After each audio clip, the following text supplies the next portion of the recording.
What made you decide to do that? I knew I didn't know what I was doing. And I still don't. Like we're still figuring this out. I know I have to get into social media. We've covered that. Check. How do I do it? Well, let's go to the people who know how to do it.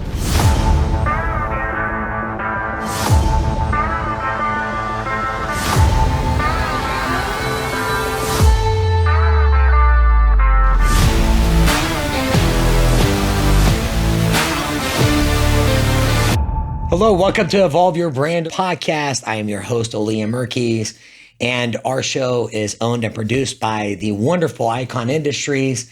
We appreciate Shane, Steven, and the whole crew at Icon Industries. Today, I have the pleasure of having Justin Loutfy join us.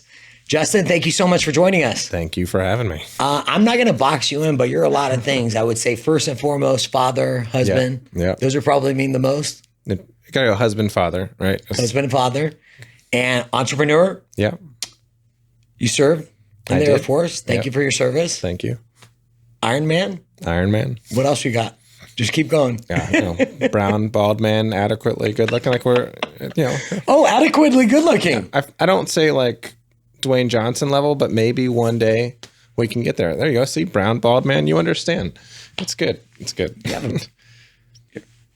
Looking good, my man. Thank you. I appreciate your haircut. Hey, bro, we never have a bad hair day, right? No. There's advantages to this. Yep. You're a bald brown man. I love that.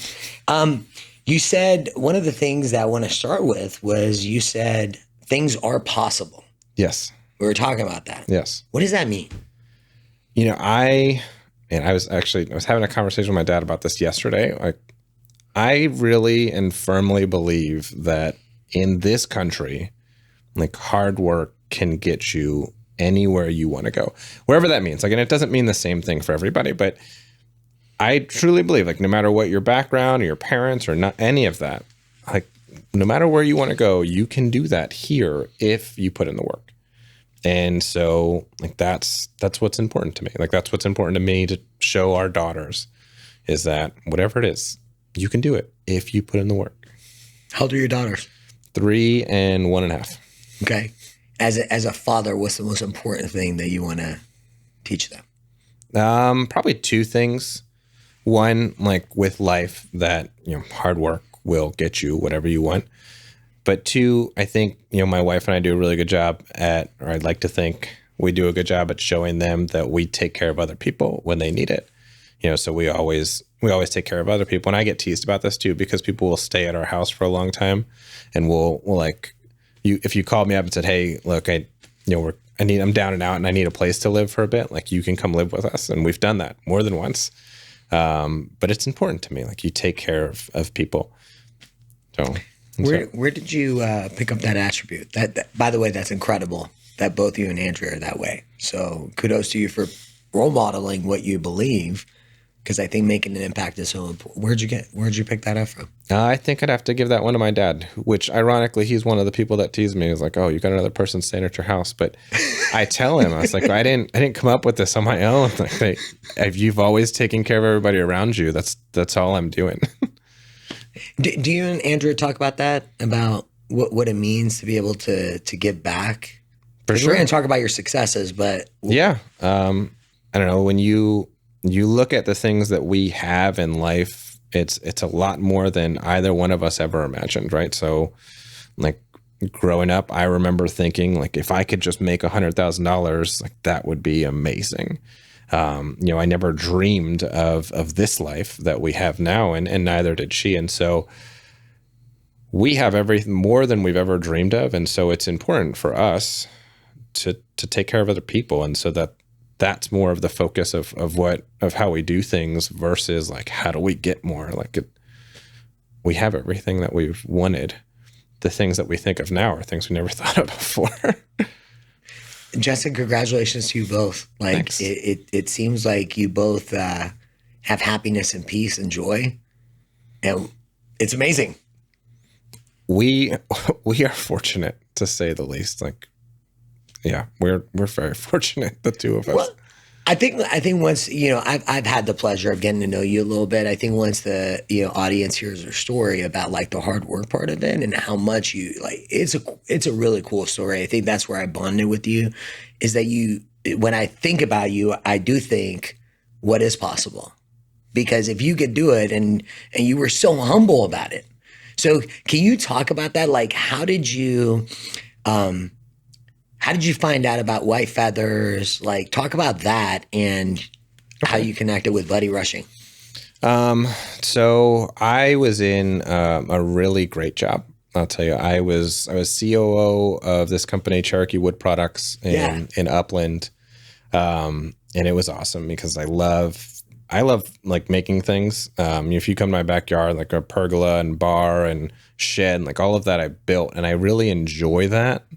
And so when I got the opportunity to work for a wood company, like that was awesome. Like you walk around and there's 30 different kinds of wood that I'd never heard of from all over the world.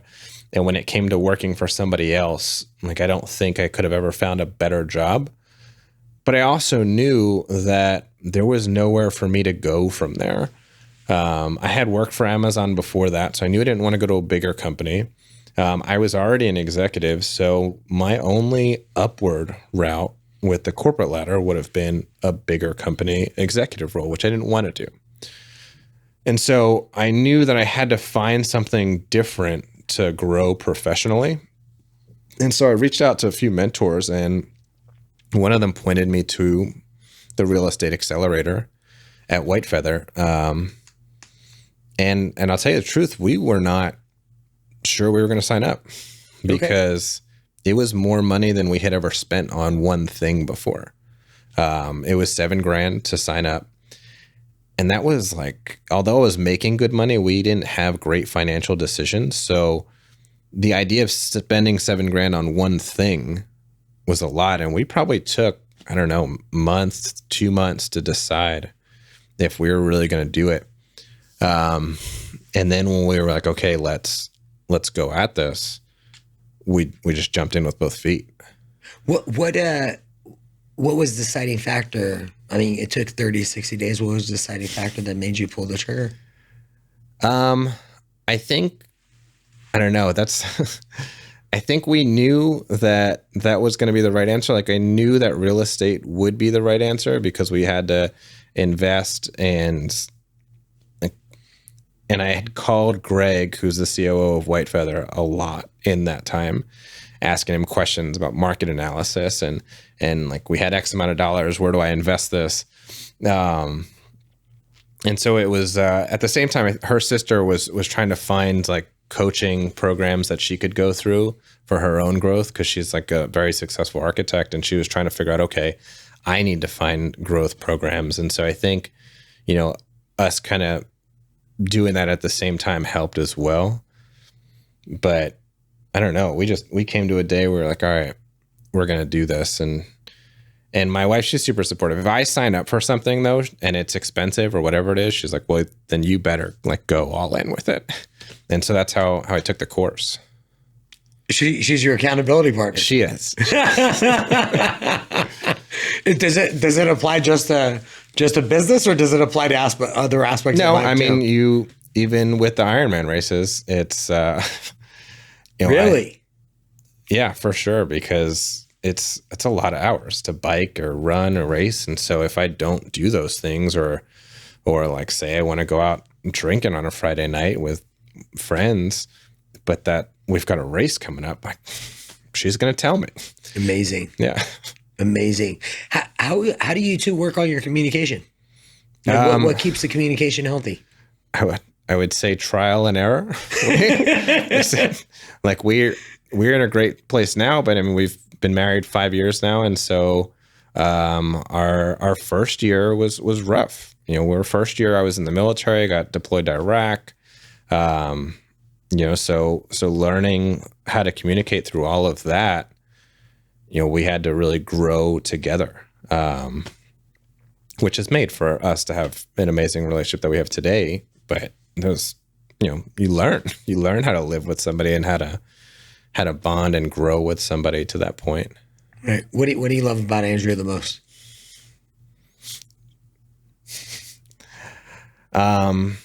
She is an extremely loving person. When we met, I knew that she just pushed love out, like into the world in a manner that I didn't fully understand and in a manner that I couldn't. Right. And so I knew that she would love me or she could love me in a manner that like I had never experienced before. And so and she does that just with the world. Like she just pushes love out. Wow. Yeah. That's pretty powerful, man. Well, I'm glad I had a good answer. You put me on the spot. Like my wife's sitting here. That's good. Oh, absolutely. That's part of the fun of being the host. Can't get that question wrong when you're no pressure, right? Right? No pressure at all. It's incredible to hear that because I'm in awe of relationships that empower you to be better. It's mind blowing. Because it's rare that you see two people genuinely working together to feed the very best in each other to make each other better. Holy moly. Good for you. Congratulations on that. Thank you. Do you love real estate? I love what real estate can provide. Right. Loving real estate. I don't love land and properties, but okay. What is possible through real estate, I do. I love. And I get fired up talking about that. And that is something that kind of breaks any kind of nerves or things when it comes to talking publicly or recording or things like this, because when we talk about real estate and what you can do or what your average person can do with no money or like an understanding of taxes or anything like that I do love. Yes, you do. Yeah. It's so funny to see the shift, man. As soon as you went into that, it was hilarious. So I got the pleasure of seeing your event because you're a coach. Yes. Yeah. Okay. So how did you become a coach? What actually did you accomplish to become a coach? So I think I've been super fortunate in that I got put in a position where people saw what I was capable of, right? So in our course, you go 6 months and you start off with just your basic, hey, these are the normal mistakes that your average American makes financially. Okay. Like this is how you fix it. Like this is what you should do. And that's our part one. And then you go into market analysis and you learn how to do macro, micro analysis. And then you learn all the different ways that you can buy homes. And then we go into tax stuff and wealth building strategies, right? And so for me, I didn't come in with any preconceived notions. Like I told you, like when we jump in, we're jumping in with both feet. And so first step, you go in, you're talking about financials and what you're doing wrong. And everything they said, we did, right? Because for the whole entirety of our relationship, I made more money every single year, but that didn't equate to more money in the bank account. Right. That just meant we were spending more money every single year and moving into bigger houses or more expensive houses and having nicer cars and stuff. And that's normal. Like that is your normal American story. And I did everything right. Like I did all the things you're supposed to do. I went to a great college. I got my MBA. Like I had great jobs. And now we had progressed all the way to a point where I was an executive at this $25 million company, but not a ton of money in the bank. And so like your module 1 talks about that. And then you have a phone call with Buddy to talk through that. But we also talk all of the steps in the module. Like, hey, you're probably putting too much money on high interest credit cards because you think you can get points back and that's going to balance out. Well, it doesn't, right? That's not smart spending. And I was like, oh, we are doing that. I did think I was getting lots of points, but we're also paying, 20% interest. They don't tell you that when you get 3 times the points, but we're doing that. And so I was like, okay, let's fix that. And so I went through the module and I changed everything that we were doing. I set up separate bank accounts. Like she controls our spending. I do the bills. And that got us on track. So to the point when I was ready to have that call with Buddy about talking about our finances, he was astonished that I had already done everything. because we got on the call and he was like, okay, let's talk through this. And I said, all right, well, I put us on a budget. I got rid of all our bad credit card debt. I put it on 0% credit cards. And we should be out of credit card debt by this month. Nice. Right. And he was just like, wow, you did all that. I said, well, you put it in the video. It's like, that's what you said to do. And I think that really opened the door for me because he was so astonished that I just did what he said.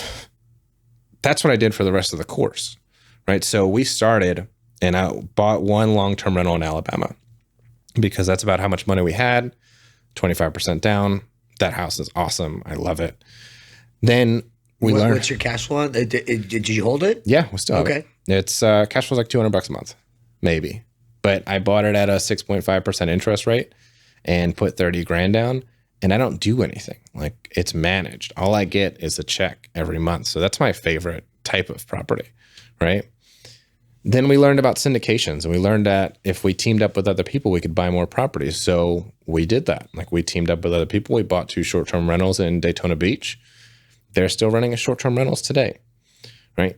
Then I learned that about wholesaling, right? And then we get into this giant wholesale deal. Well, I learned you had to make offers. So then we make tons of offers. And so I took it as it is. And so I think if you look at our course framework and you look at everything we've done over the past year, I pretty much just took whatever module was and did it full speed.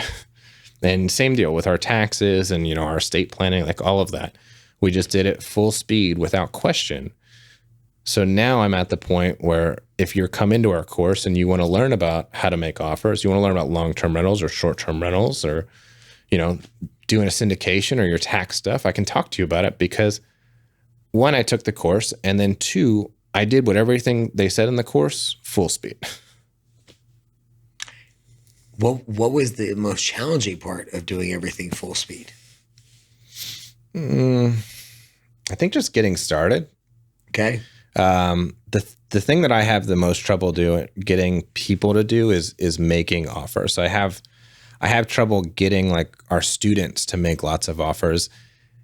And I get it because when you make an offer the first time, it's nerve-wracking. Like your heart is racing. Like you're signing that you're going to buy this property that you can't afford.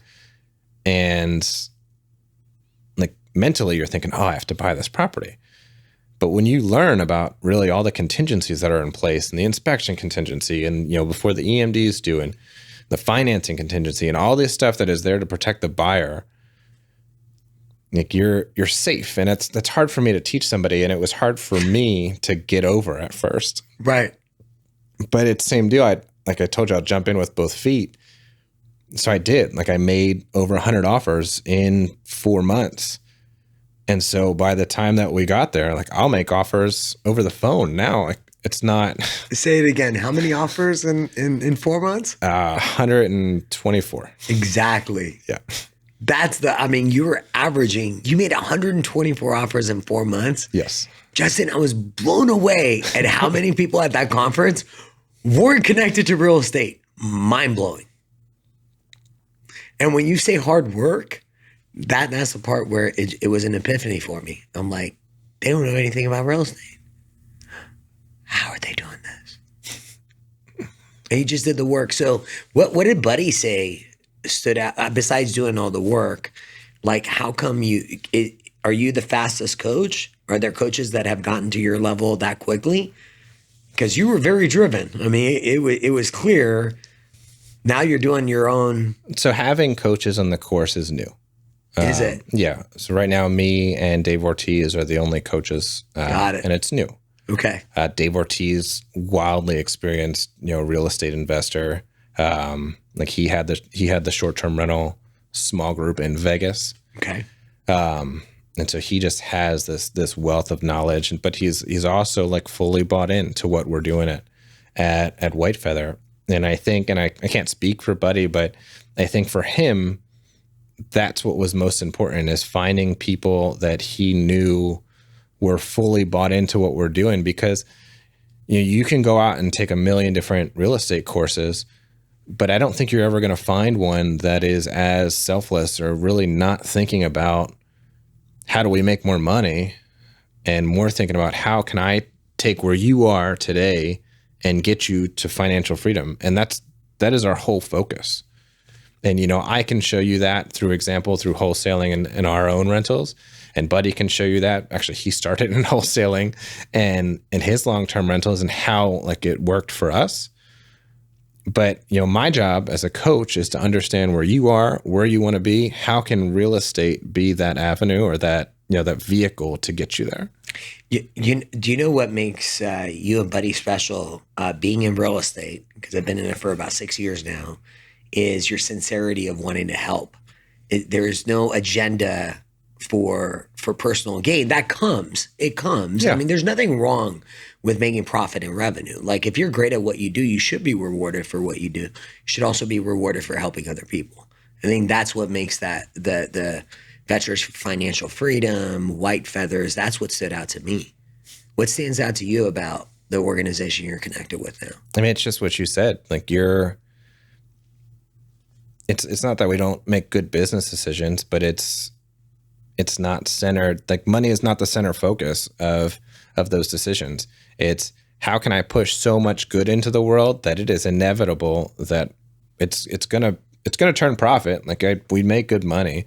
With the Oceans deal, we put $1 million of equity into the network, but we still had a $500,000 wholesale fee. Right. Everybody won. And so the thing that stood out was that everyone is pushing together for the same reason in a selfless manner.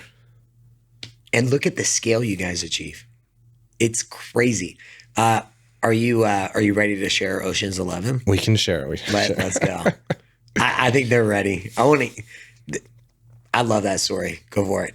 What do you want me to? Well, I want you to talk about how did you the whole entire process? Because I don't know if most people know what wholesaling is. Okay. So let's just kind of start there because we have their attention. You just showed in how long were you able to do it? 4 offers, 124 offers in 4 months. Yeah. So how long from when you started to when you got Ocean's 11? What was the time span there? 4 months. It was 4 months. Yeah, it was 4 months. Okay, perfect. Yeah. How did you do that in 4 months? Let's talk about that deal.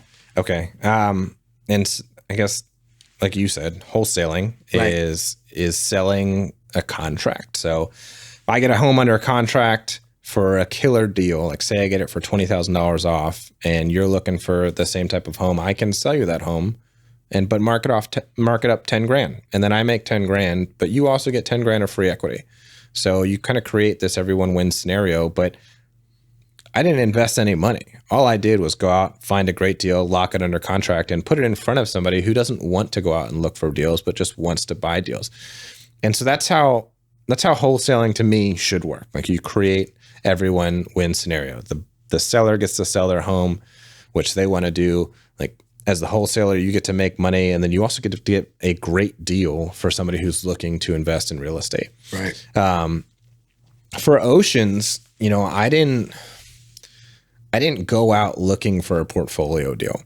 I was looking for just a normal single family home that would work as a wholesale. And for me, in order for it to work, there has to be enough equity negotiated off of the deal that I can make money, and then the end buyer comes into free equity. Because if you buy a home with free equity, then you're not really going to be upset about paying a wholesale fee, right? Because you're also getting free money. And so, as you said, I put out 100 and something offers, right? And it was just swinging away, which is the thing I have the hardest thing teaching anyone, is that wholesaling in itself is just a numbers game. If you're going out to make money wholesaling, or your goal is to wholesale, you're going to have to make hundreds and hundreds of offers to make that into an actual living. And to me, it was okay, I'm not super great at this because I'm just starting. And so I probably have to make about 100 offers before I get one that works. And that's essentially what happened. I found a home in Daytona Beach that was across the street from the beach. But I also noticed that there were 13 other homes or 12 other homes in that same complex that were all for sale by the same person. And so Buddy says, everything is figure outable. Like if you don't know what's going on, like we can figure it out. Like there's a way to make this work. Everything's figured outable. So I asked, I said, hey, are these all for sale by the same person? And they said, yeah. So, okay, well, if I buy them all together, will that, equate for a big discount? And they're like, yeah, for sure. And so then I get put in touch with the person who owned the real estate company, because now I'm talking about buying 13 homes. And so we talk through, negotiate, not really getting anywhere. And so then the owner of those homes says, you know what, let me just talk to Justin directly. And so the realtors got us on a phone call to negotiate. And I was super nervous. I Googled this dude. He like owned some soccer team in Europe and had some private equity website. So I was nervous because who am I to enter this negotiation, right? So I called Buddy before I got on the phone call and said, what do I do here? And Buddy said, look, you got nothing to lose. Like, think about where you are today. Do you ever in your wildest dreams think that you would be negotiating a $7 million contract for 13 beachside homes? Like, no. So what's the worst thing that happens? They say no, but you're still in this conversation. Great. And so that's what I did. I remember I was at work and I shut the door in my office and I took this call and we're negotiating, and I had a number in my head that I thought worked well, but this dude did math a lot faster than I did on the phone.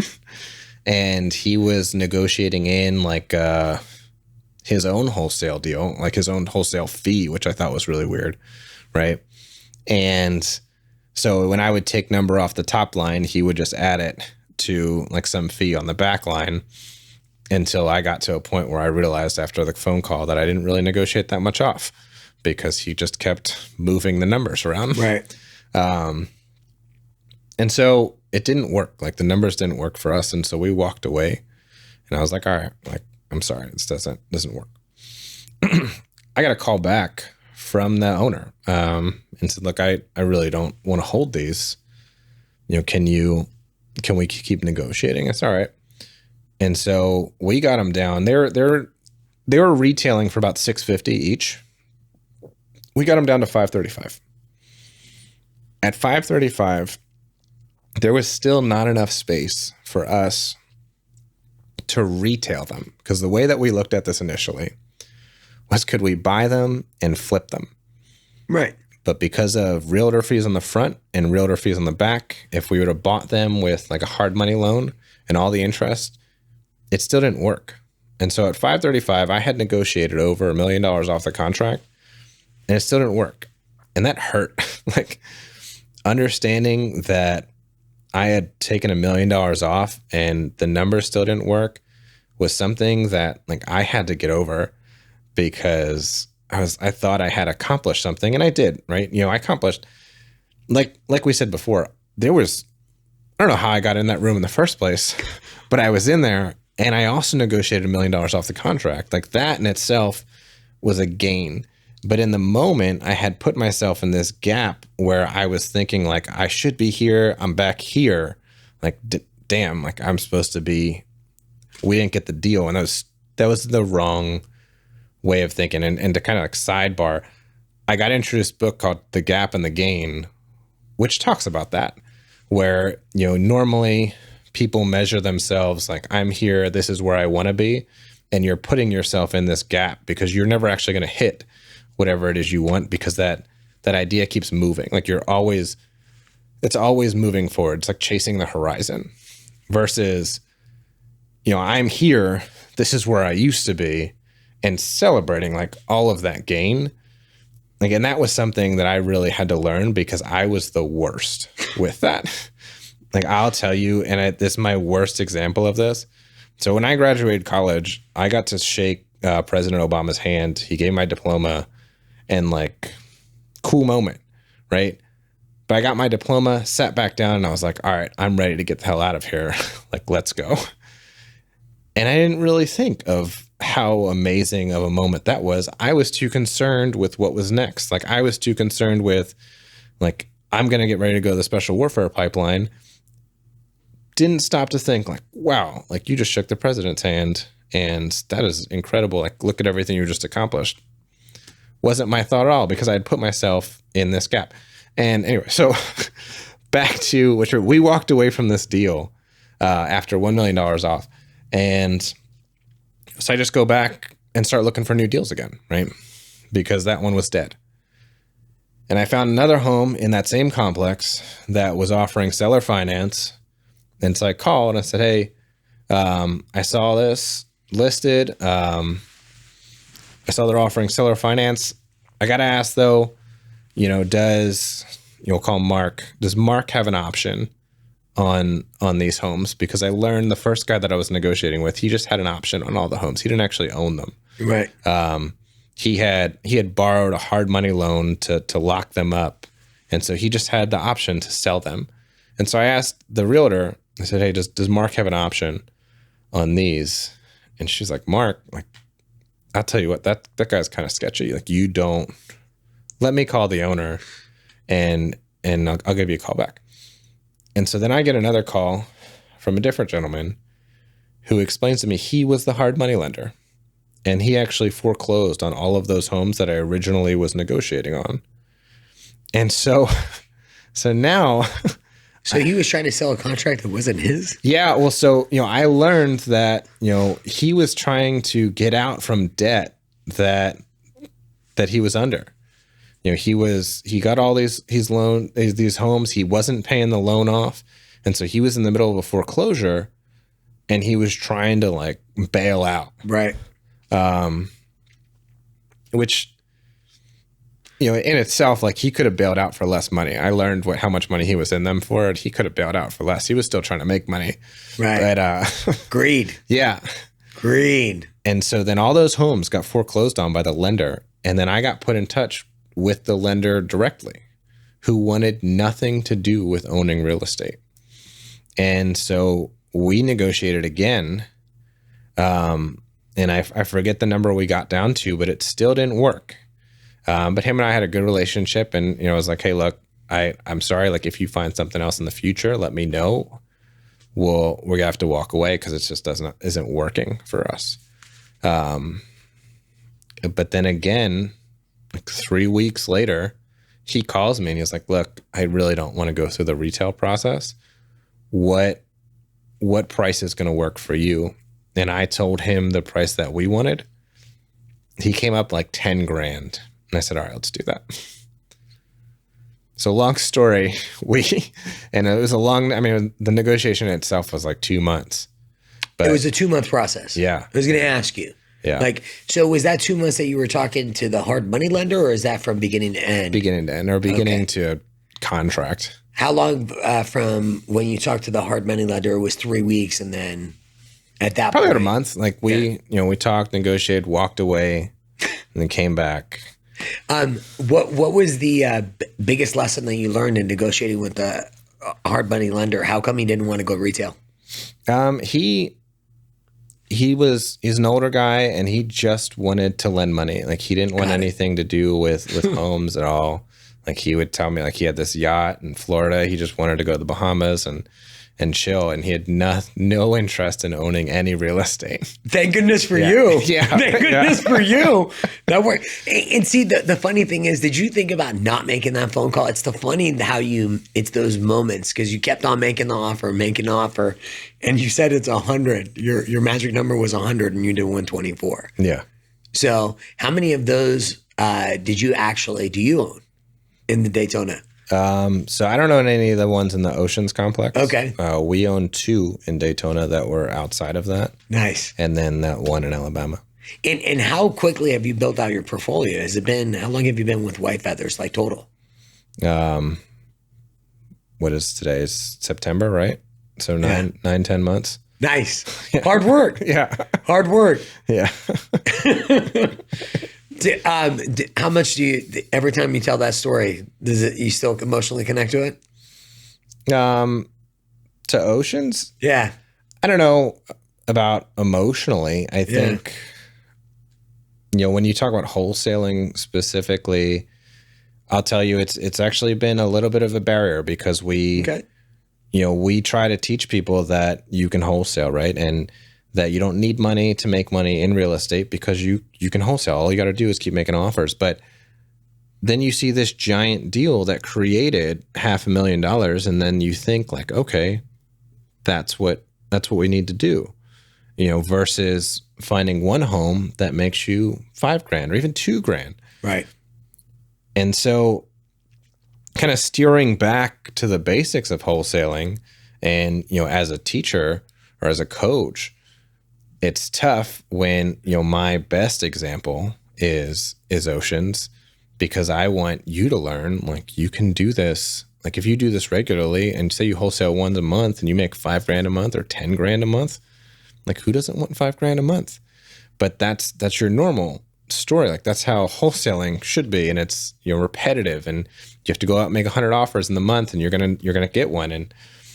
And that is what wholesaling is, right? Versus like, you make 100 offers and you're going to make $500,000. Like, that's not super realistic. Well, and that's great that you set realistic expectations that, hey, Ocean's the Lemon isn't going to happen for everyone. You just got to continue to make offers and then persistent. Man, that was a 2-month process. Yeah. It wasn't like it just fell on your lap and, hey, I made these calls, made that offer and got it. There was still a lot of negotiation that goes with it, and it's perseverance. Like, I think the thing that stood out to me is real estate is not an exact science. You have to be flexible. And I heard something yesterday that I really loved. It was, volume will negate skill, right? If you're not good at it, like if you make 124 offers, like, you will likely get one offer in that mix.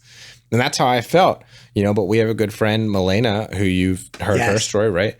Wow. She went out and made like 40 offers and got 11 homes under contract, but she's very good at that, and so I loved that, especially with real estate. Like, volume will negate skill, and you might be really bad for, like me, for the first 80, but right now we have 30 homes under contract, and I've made 50 offers like in the past 2 months. So it's like, yeah, I think Justin, what you did for me, like, I'm in real estate. And that's it. I just couldn't register. I'm like, all these people, they're not in real estate. I don't understand.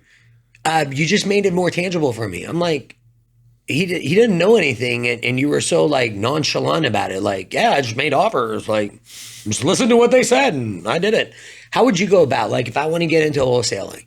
How would you go about picking a training company? How would I go about picking who I should sign up for a program? I know you talked about White Feather, but what was your criteria and how you made your decision to choose White Feather? What 3 tips would you have for someone that wants to get into wholesaling? One, I think when you're just looking at real estate education, I didn't like the ones that charged you annually, because you go through whatever course they had. And this is, Justin Loutfy opinion. Like, you go through whatever course you have, and then you're supposed to be in this network, but you're only in that network if you continue to pay for it, which I didn't like. Okay. And that was a barrier with a lot of the programs that we looked at, because, we found one, and White Feather was the first one we looked at, which is also normally like something that I don't, with that kind of purchase, I was like, okay, what else is out here? Finding something that provided support after you were done the course without asking for more. That's really what I was looking for, because you take this 6 months course and we give you all the knowledge, and what you do with it's up to you, right? But you can always reach back and ask. I've had guys ask me, hey, can we come back and, sit in one of the courses? Like, of course you can. Like, come, I'll send you the link. Come sit through it. Or, one of the women in Vegas told me, like, she went through the course. She was super active, and then, life happened and she's not super active. She wants to learn about wholesaling. How do you do that? And I was like, look, just email me. Like, you're part of our network. I'll help you. And that's it. It's awesome that you don't see that. It's not very common in real estate. It's not, and it's sad, and it's You sad haven't even 'cause been in just- it long, and you're like, it's sad. I'm like, how do you know this in 9 months, man? Because I look, like I told you, this wasn't the only course I've looked for. And I'll Right. tell you now, I continue to take courses, because I continue to learn, and I love wholesaling. I want to be the best wholesaler. Let's go. How do you do that? Well, I need to learn what everyone else is doing. And so I'm taking everyone else's courses, and I'm seeing what all those other courses are like. So it was the annual one, no annual fees. What about 2 and 3? What sets White Feathers aside from you? What I like with White Feather is we don't claim to be like the number one at anything. And we're going to give you all of the tools. We'll even show you where else to go learn more specifics about things, because our course will take you from no experience to having the full menu in front of you. And that I don't think you find anywhere. At least I haven't found that anywhere, where we'll take you like, hey, let's look at your finances. This is how you do market analysis. These are all the different ways that you can invest. This is how you look at your taxes after you've already like built your business and stuff. And here are all like the wealth building secrets that nobody wants you to know. Like, we go through that whole menu, where if you go look for real estate courses, you could take a course specifically on wholesaling. You could take a course specifically on syndicating. Yep. I don't think anyone, or at least I don't know of anyone who offers that whole spectrum, because it's not, honestly, it doesn't benefit them financially to offer that many topics when you can do that many different courses. Absolutely. Like the way you described the whole, they started with your finances first. How are you going to become an investor if your finances aren't in order? It's the right strategy for educating people on finances. We have a huge gap, in my opinion, about people being financially literate. There's nothing wrong with it. We don't teach it in schools. It's not a priority. There's nothing wrong with it. Do you know what the funny thing is? I kid you not. Anytime I'm talking with first-time families, because I have a lot of veterans and active duty that I help, I always say, before we look at you buying a house, let's look at your finances. Yeah. So much easier.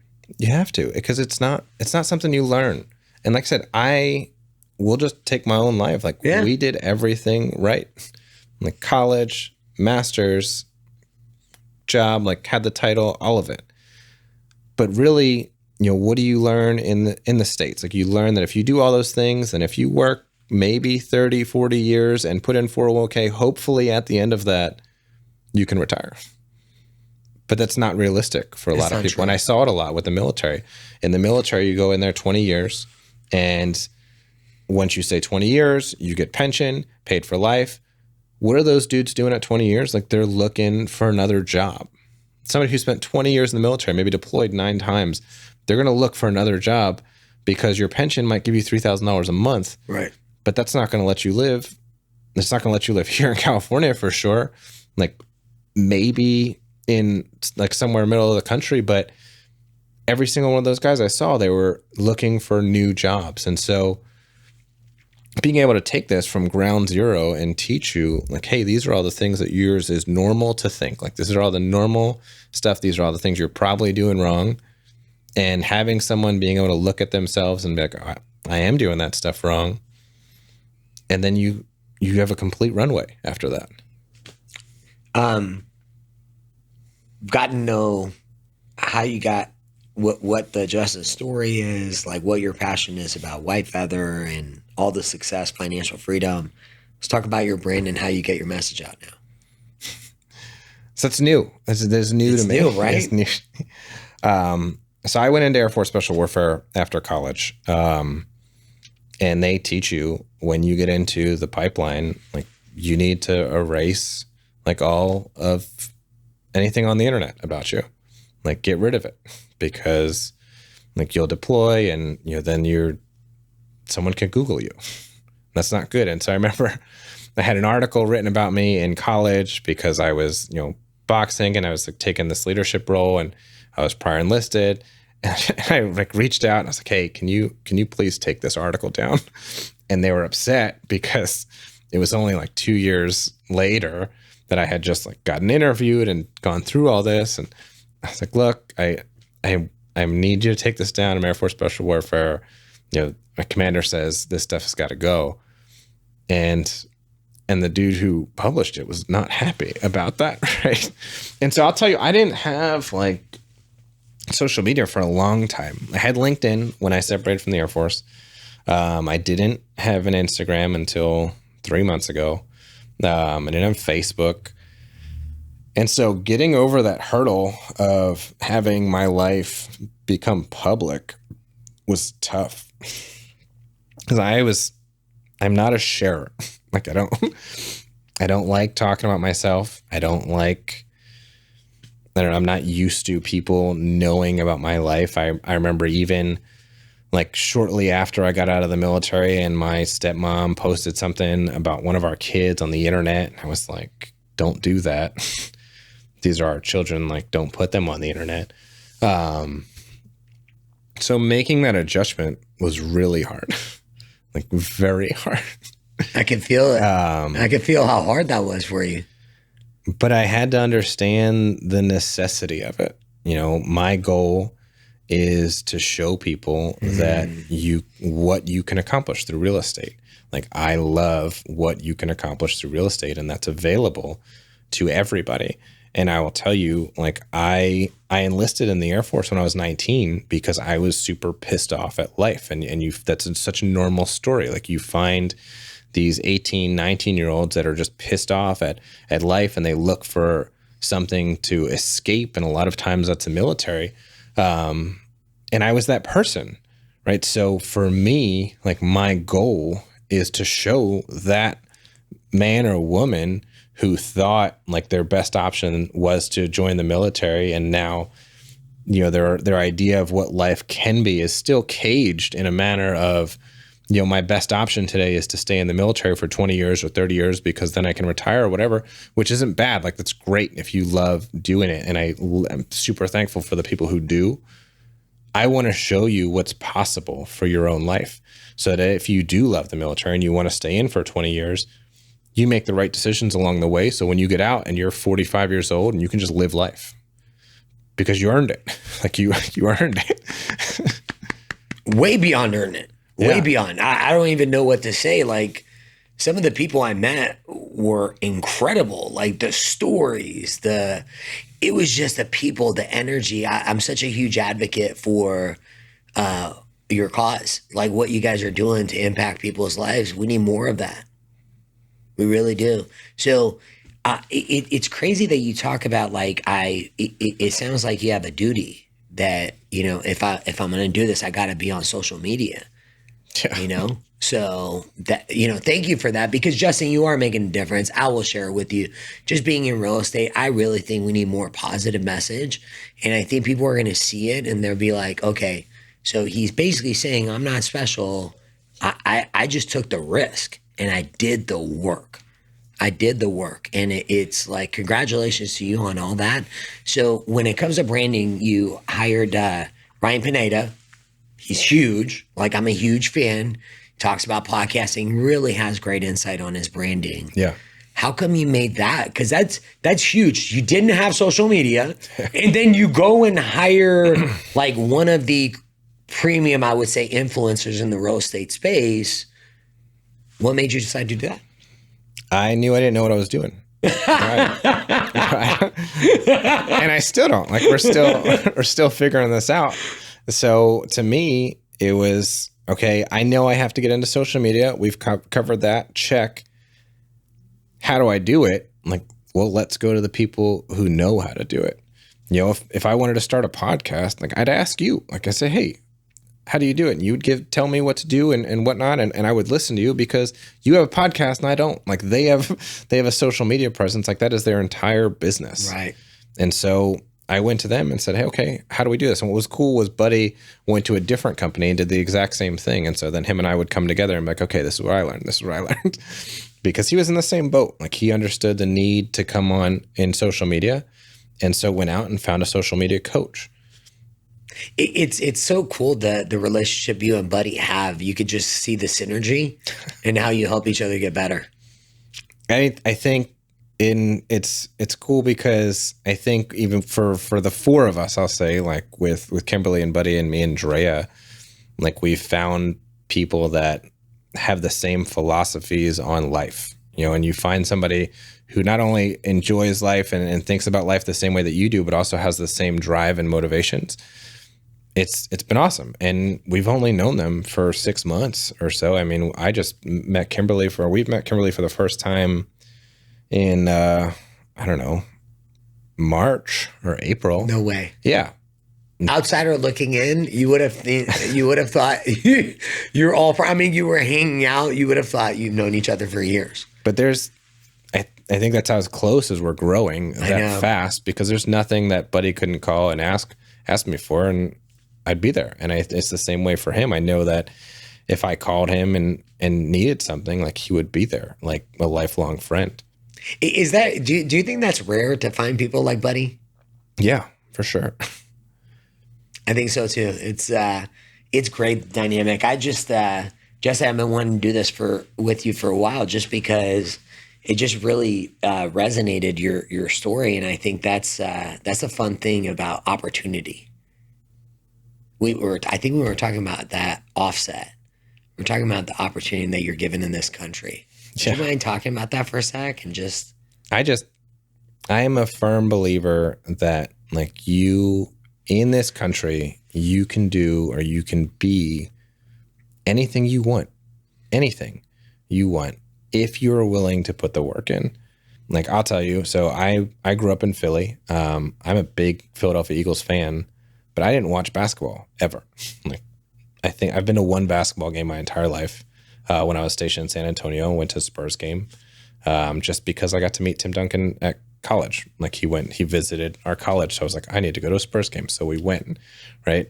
Buddy, you met Obama? You met Duncan? Seriously? Well, yeah. So I didn't grow up watching basketball, but living out in LA, I've learned about, like, Kobe Bryant and how, like, the hard work that he's put in, and what, someone who doesn't know that whole story doesn't know that, like, Kobe Bryant was not good at basketball when he was a teenager. Like, he in his own interviews, and you listen to him, he'll tell you, like, he was one of the worser players and, like, would go through a whole summer and never score, but he was somebody who just outworked everybody till the point that he was Kobe Bryant. And that's what I think, like, you can do here in anything, like you want to be a doctor, lawyer, entrepreneur, whatever it is. Like, if you are willing to put that much work into it, you can. And that's what I try to show people. Well, you're doing it, and even with your social media, because I don't think, outsider looking in, it's hard doing what you're doing.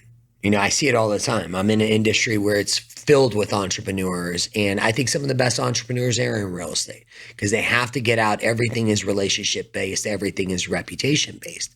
To get on video and get your message out there, like what really you value, is not an easy thing to do. No, because of the imposter syndrome.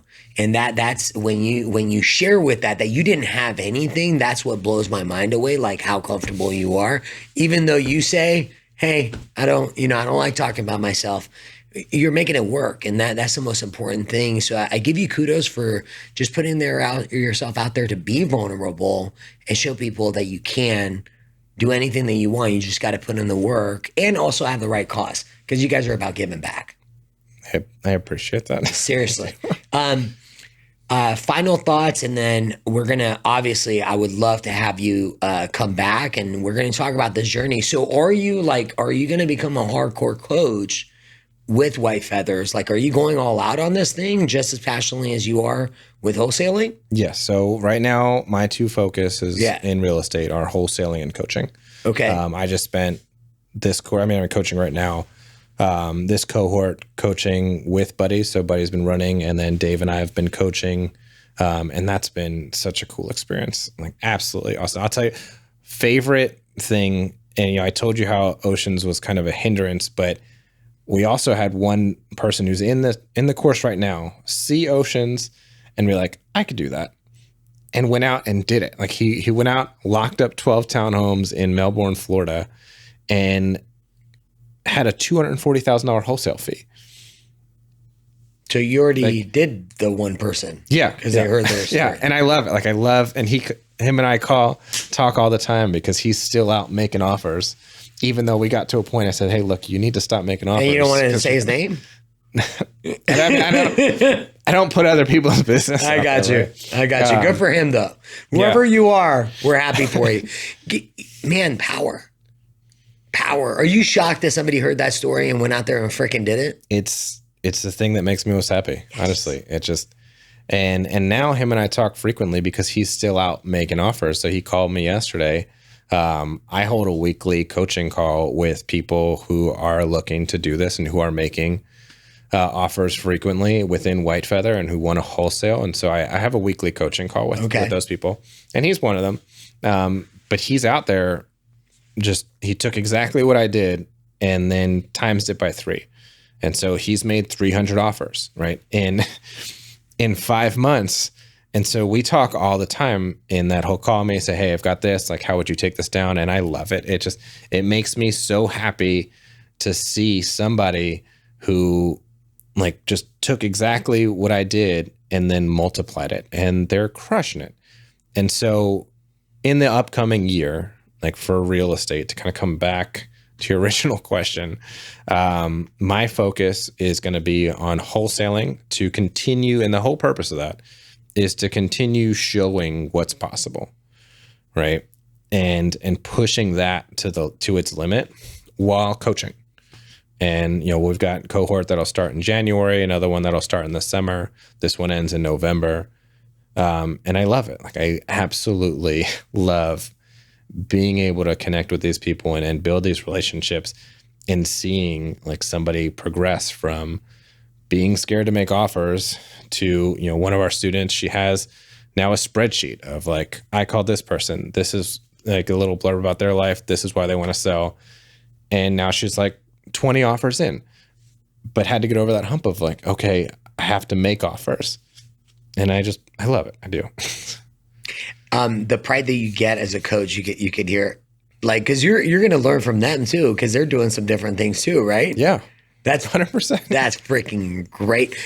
What stood out to me, I think this pretty much sums up. The other day, I think we were talking, and you said, "I just feel like I need to work harder." I'm like,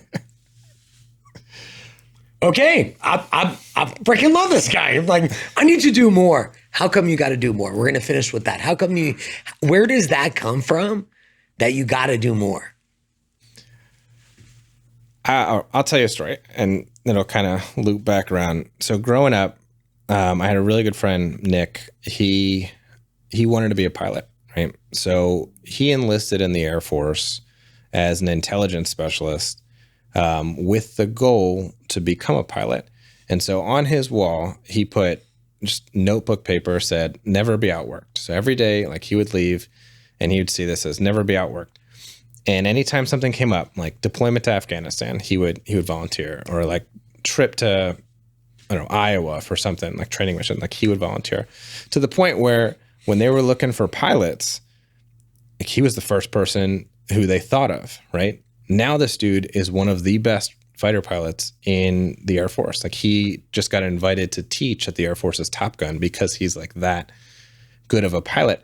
And so I stole that from him and I've taken that towards everything I've ever done, right? So you just take this idea that the one thing that you can control is how much you work, right? And when I wanted to go into Air Force Special Warfare, I was a bad runner. Like, I'm still a bad runner.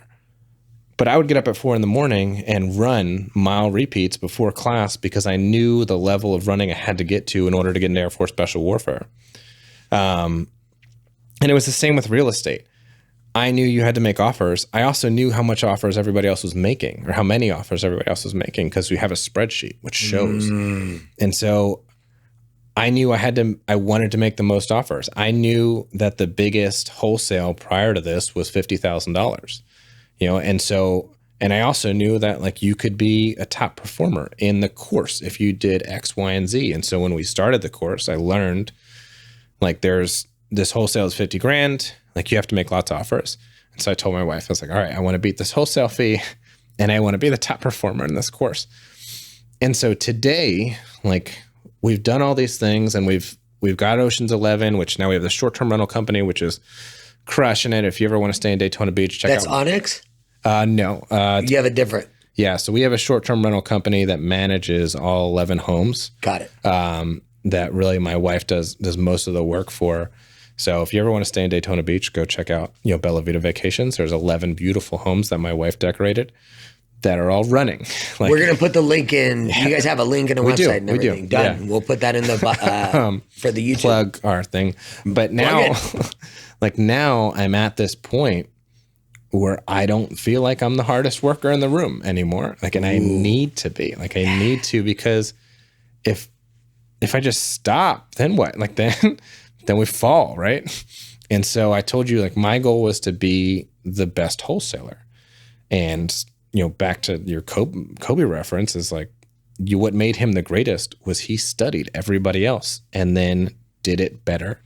And so that's what I'm doing now. I have to figure out my own routine and like, okay, wake up at 4 a.m, work out, knock out like this, write down, this is what I need to do for the day. And so I tell you, like, I feel like I need to work harder. It's because I don't think I'm at the capacity, like I'm not at the place yet where I'm working at a speed that I want to. And you're aware of it. I think that's the, never be outworked is what you learned from, you said his name was Nick? Nick. Yeah. Nick. Nick was spot on, and look at where he's at now. Like it's ironic, right? It's irony when you put in all that work and the repeated effort, what you can achieve. Yeah. Justin, this won't be the last time, man. Seriously, I had so much fun. Did you have fun? I did. Awesome. We're gonna definitely, you got to follow Justin. You saw what he's accomplished in a very, very short period of time, just with hard work. We'll put all his information below. Definitely make sure you follow him. Please, if we brought you value today, subscribe, share, and follow the Evolve Your Brand podcast. We also want to give a shout out to our official sponsor, A Better Home Inspection. That's what the avocado is all about. So thank you so much for Danny and Zach. I'm your host, Oli. We are out. Justin, thank you so much. And Dre, one day we'll get you on camera. One day.